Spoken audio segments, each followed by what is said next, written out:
Oremos con la lección divina hoy 25 de febrero de 2024, segundo domingo de Cuaresma.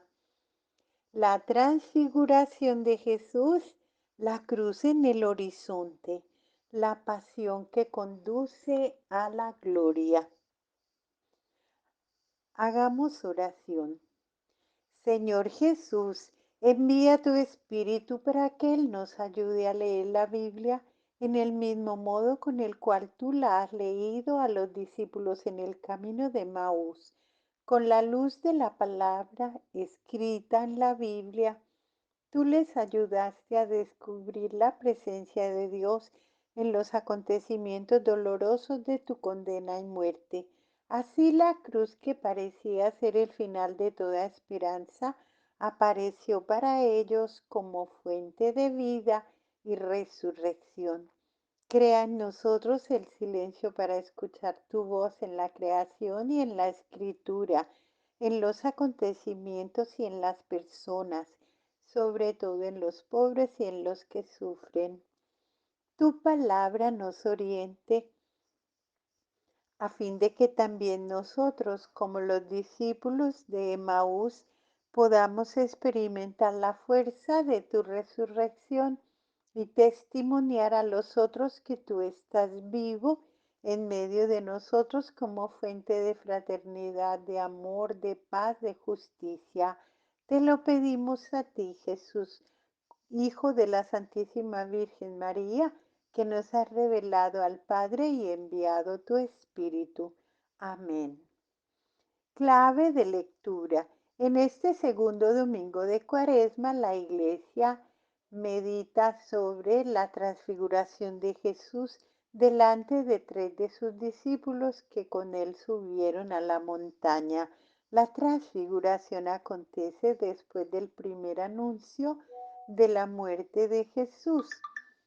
Este anuncio había dejado confundidos a los dos discípulos sobre todo.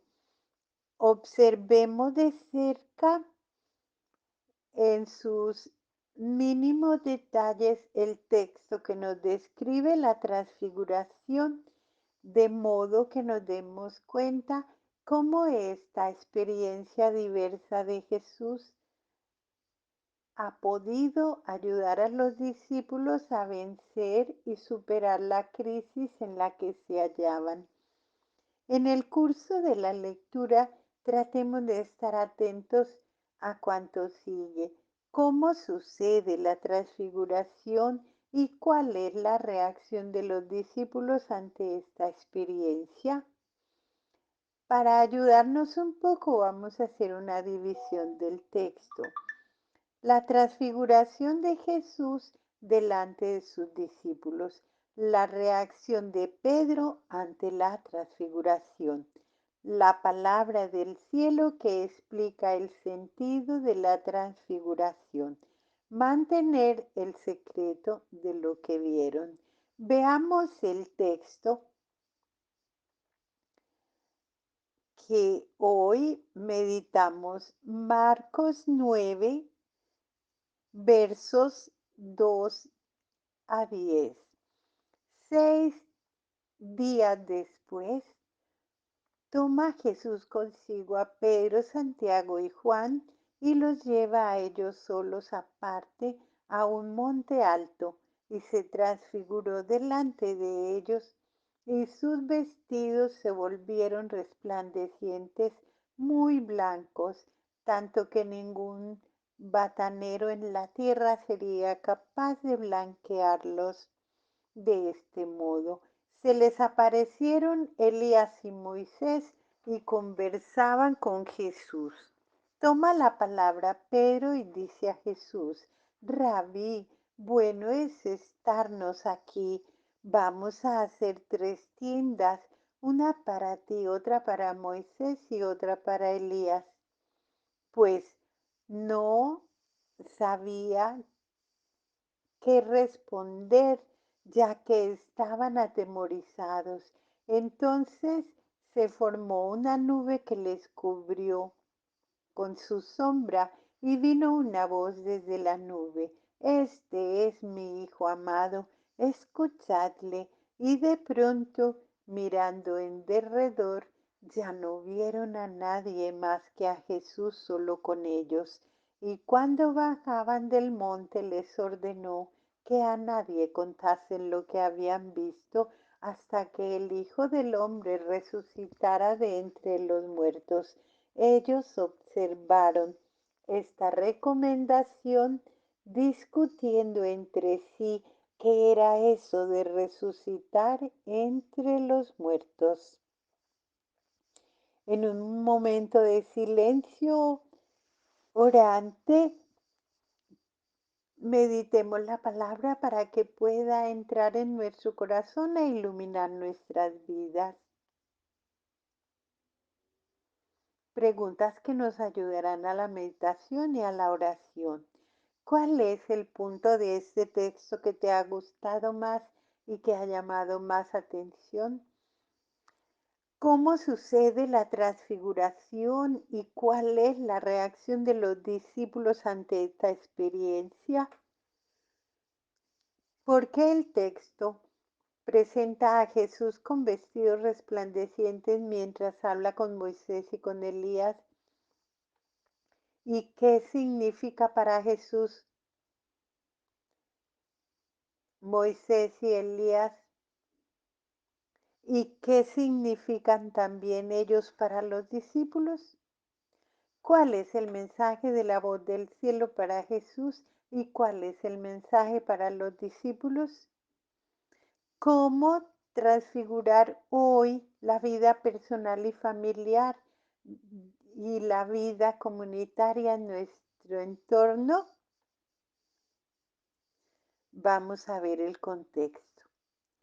El anuncio de la pasión sumergió a los discípulos en una profunda crisis. Ellos se encontraban en medio de los pobres, pero en sus cabezas todo era confusión. Perdidos como estaban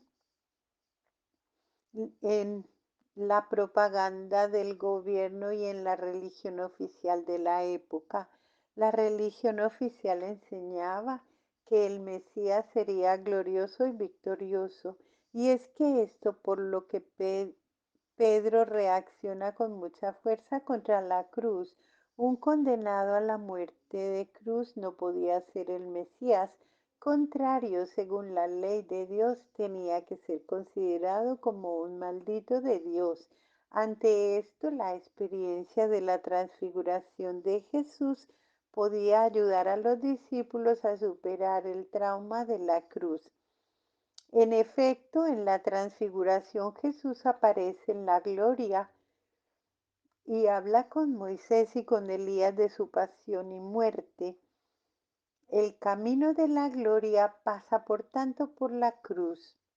En los años 70, cuando Marcos escribe su evangelio, la cruz constituía un gran impedimento para la aceptación de Jesús como Mesías por parte de los judíos. ¿Cómo podía ser que un crucificado muerto como un marginado pudiese ser el gran Mesías esperado por siglos de los pueblos? La cruz era un impedimento para creer en Jesús. La cruz es un escándalo, decían. Las comunidades no sabían cómo responder a las preguntas críticas de los judíos. Uno de los mayores esfuerzos de los primeros cristianos consistía en ayudar a las personas a comprender que la cruz no era un escándalo ni era locura, antes bien era la expresión del poder y de la sabiduría de Dios. El Evangelio de Marcos contribuye a este esfuerzo que se sirve de los textos del Viejo Testamento para describir la escena de la transfiguración, ilumina los hechos de la vida de Jesús y muestra que en Jesús se ven realizadas las profecías y que la cruz es el camino que conduce a la gloria. Y no solo la cruz de Jesús era un problema. En los años 70 la cruz de la persecución formaba parte de la vida de los cristianos. En efecto, poco tiempo antes, Nerón había desencadenado la persecución y hubo muchos muertos. Hasta hoy muchas personas sufren porque son cristianos y porque viven el Evangelio. ¿Cómo afrontar la cruz? ¿Qué significado tiene? Con estas preguntas en la mente, meditemos y comentemos el texto de la transfiguración. Jesús cambia de aspecto. Jesús sube a un monte alto. Lucas agrega que allí se dirige para rezar. Allí sobre la cima de la montaña, Jesús aparece en la gloria delante de Pedro, Santiago y Juan. Junto a él aparecen también Moisés y Elías. El monte alto evoca el monte Sinaí, donde en el pasado Dios había manifestado al pueblo su voluntad, consignando la ley de Moisés. Las vestiduras blancas de Jesús recuerdan a Moisés envuelto en la luz cuando habla con Dios en la montaña y recibe de Dios la ley. Elías y Moisés, las dos más grandes autoridades del Viejo Testamento, hablan con Jesús. Moisés representa la ley, Elías la profecía. Lucas dice que la conversación se establece sobre la muerte de Jesús en Jerusalén. Así quedaba claro que el Viejo Testamento, tanto la ley como los profetas, enseñaban ya que el camino de la gloria pasa por la cruz. A Pedro le place lo que acontece, pero no entiende. A Pedro le agrada todo lo que está sucediendo y quiere asegurarse el momento placentero sobre la montaña. Propone construir 3 tiendas. Marcos dice que Pedro tenía miedo sin saber lo que estaba diciendo y Lucas añade que los discípulos tenían sueño. Ellos son como nosotros, para ellos es difícil entender la cruz. La descripción del episodio de la transfiguración comienza con una afirmación. 6 días después. ¿A qué se refieren estos 6 días? Algunos estudiosos explican así la frase. Pedro quiere construir tiendas porque era el 6.º día de las fiestas de las tiendas. Era una fiesta muy popular de 6 días que festejaba el don de la ley de Dios y los 40 años pasados en el desierto. Para recordar estos 40 días, el pueblo debía transcurrir una semana de la fiesta en tiendas improvisadas. Por esto se llamaba la fiesta de las tiendas. Si no era posible la celebración de todos los 6 días, por lo menos que se hiciese en el 6.º día. La afirmación después de 6 días sería una alusión a la fiesta de las tiendas. Por esto Pedro recuerda la obligación de construir tiendas y se ofrece espontáneamente para construirlas. Así Jesús, Moisés y Elías habrían podido seguir conversando. La voz del cielo esclarece los hechos. Apenas Jesús queda envuelto en la gloria, una voz del cielo dice, este es mi Hijo predilecto, escuchadlo. La expresión Hijo predilecto evoca la figura del Mesías siervo anunciado por el profeta Isaías. La expresión escuchadlo evoca la profecía que prometía la llegada de un nuevo Moisés. En Jesús se están realizando las profecías del Viejo Testamento. Los discípulos no podían dudarlo. Los cristianos de los años 70 no podían dudarlo. Jesús es verdaderamente el Mesías glorioso, pero el camino de la gloria pasa por la cruz. Según el anuncio dado en la profecía del siervo, la gloria de la transfiguración es la prueba. Moisés y Elías lo confirman. El Padre es el garante. Jesús la acepta. Solo Jesús y nadie más. Marcos dice que después de la visión, los discípulos solo ven a Jesús y a nadie más. La insistencia en afirmar que solo ven a Jesús sugiere que desde ahora en adelante Jesús es la única revelación de Dios para nosotros. Para nosotros los cristianos, Jesús y solamente Él es la llave para comprender todo el sentido del Antiguo Testamento. Saber quedar en silencio. Jesús pide a sus discípulos que no digan nada a nadie hasta que no hubiera resucitado de entre los muertos. Pero los discípulos lo entendieron.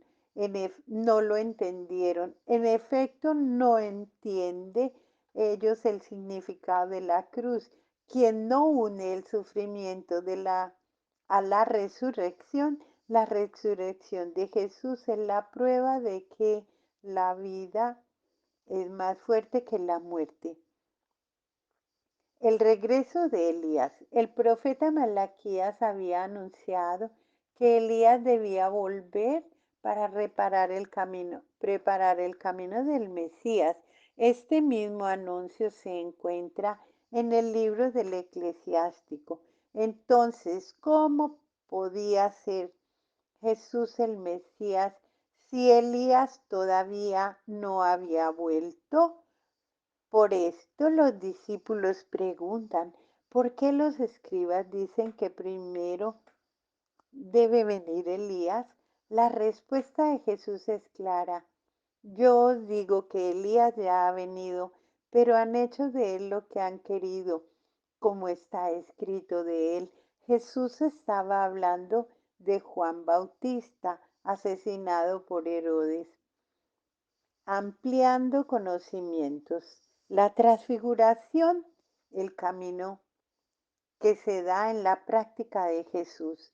En medio de los conflictos con los fariseos y con los herodianos, Jesús deja la Galilea y se dirige a la región de Cesarea de Filipo, donde comienza a preparar a sus discípulos. Por el camino lanza una pregunta: ¿quién dice la gente que soy yo? Después de haber escuchado la respuesta que lo consideraban el Mesías, Jesús empieza a hablar de su pasión y su muerte. Pedro reacciona: no quiera Dios, Señor, que esto suceda. Jesús replica: lejos de mí, Satanás, tú me sirves de escándalo.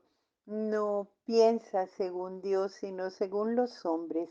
Fue un momento de crisis. Los discípulos, presos por la idea de un Mesías glorioso, no comprenden la propuesta de Jesús y tratan de conducirle por otro camino. Estaba cerca la fiesta de las tiendas, en la que la expectativa mesiánica popular por lo general acostumbraba a aumentar, y mucho. Jesús sube a la montaña a orar.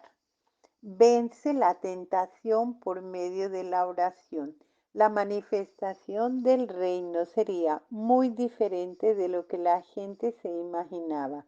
La victoria del siervo llegaría a través de la condena a muerte. La cruz aparece en el horizonte, no ya como una posibilidad, sino más bien como una certeza. A partir de este momento comienza una mutación en la práctica de Jesús. He aquí algunos puntos significativos de esta mutación. Pocos milagros. Asistíamos antes a muchos milagros. Ahora a partir de, del Evangelio de Marcos en los capítulos 8 y 9, los milagros constituyen casi una excepción en la actividad de Jesús. Anuncio de la pasión. Antes se hablaba de la pasión como de una posibilidad remota. Ahora se habla constantemente. Tomar la cruz. Antes Jesús anunciaba la llegada inminente del reino. Ahora insiste en la vigilancia, en las exigencias del seguimiento y en la necesidad de tomar la cruz. Jesús enseña a los discípulos. Primero enseñaba a toda la gente. Ahora se preocupa mayormente de la formación de los discípulos.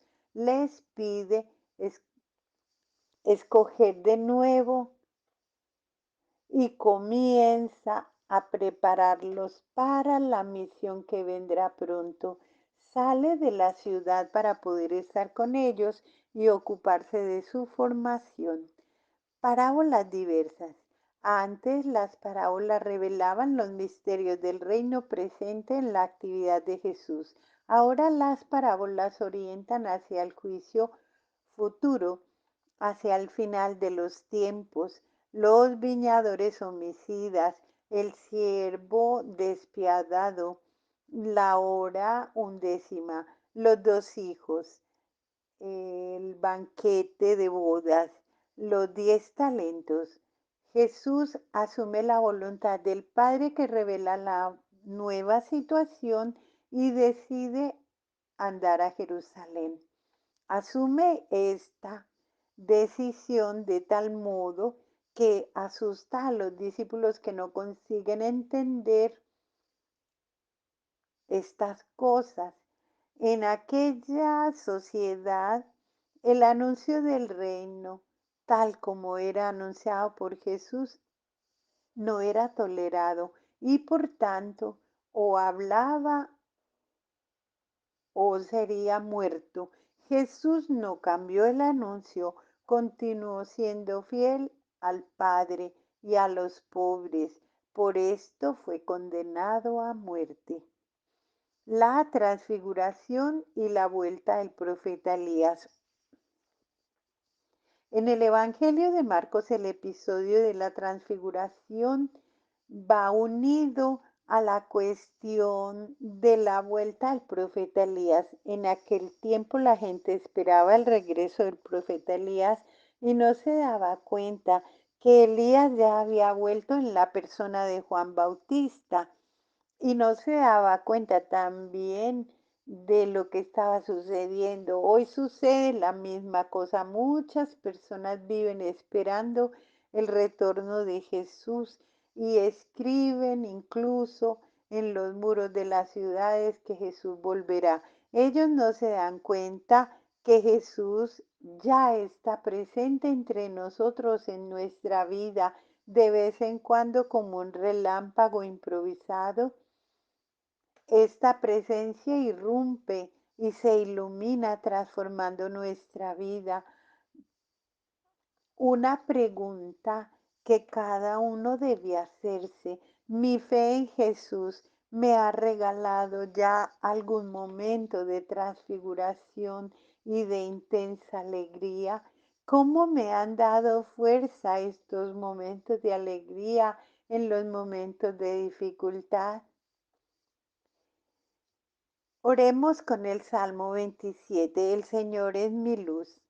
El Señor es mi luz y mi salvación. ¿A quién temeré? El Señor es el refugio de mi vida. ¿Ante quién temblaré? Cuando me asaltan los malhechores, ávidos de mi carne, ellos, adversarios y enemigos, tropiezan y sucumben. Aunque acampe un ejército contra mí, mi corazón no teme. Aunque estalle una guerra contra mí, sigo confiando. Una cosa pido al Señor, es lo que ando buscando, morar en la casa del Señor todos los días de mi vida, Admirar la belleza del Señor contemplando su templo me dará cobijo en su cabaña el día de la desgracia, me ocultará en lo oculto de su tienda, me encumbrará en una roca, entonces levantará mi cabeza ante el enemigo que me hostiga, y yo ofreceré en su tienda sacrificios de victoria, cantaré, tocaré para el Señor. Escucha, Señor, el clamor de mi voz. Ten piedad de mí, respóndeme, digo para mis adentros, busca su rostro. Señor, tu rostro busco, no me ocultes tu rostro, no rechaces con ira a tu siervo, que tú eres mi auxilio. No me abandones, no me dejes, Dios de mi salvación.